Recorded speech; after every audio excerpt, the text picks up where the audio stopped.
Hello అండి అందరికీ ఈరోజు నేను ఫిష్ ఎగ్తో ఫ్రై చేశాను. ఎలా చేశానో చూద్దామా. ఫస్ట్ స్టవ్ ఆన్ చేసుకొని ఆయిల్ పోసుకొని కరివేపాకు వేసి వేయించుకున్నాను. తర్వాత అల్లం వెల్లుల్లి పేస్ట్ వేసి పచ్చివాసన పోయేదాకా వేయించుకున్నాను. దీంట్లో కొంచెం పసుపు, అలాగే రుచికి సరిపడా సాల్ట్, అలాగే అర స్పూన్ పచ్చికారం. ఇప్పుడు ఈ మసాలాలన్నీ కూడా నూనెలో చక్కగా పచ్చివాసన పోయేదాకా వేయించుకోవాలండి. ఈ ఫ్రై చేసేసుకొని మిరియాల రసం పెట్టుకొని ఫ్రై నంచుకొని తింటే భలే ఉంటుంది.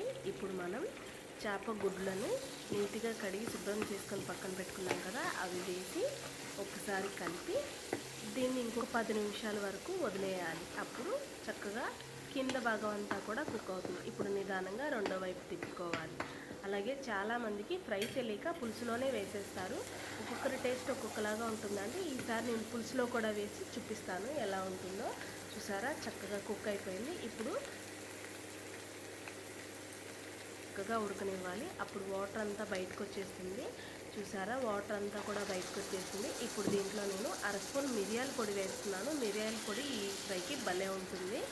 మా బాబు పక్క నుండి కరివేపాకు నేను వేస్తానని వాడు వేశాడు.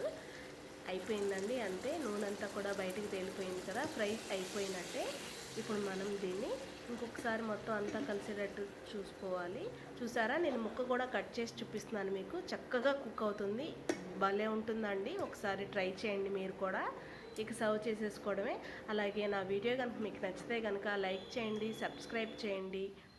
నన్ను ఇలాగే మీరంతా సపోర్ట్ చేస్తారని మనస్ఫూర్తిగా కోరుకుంటున్నాను.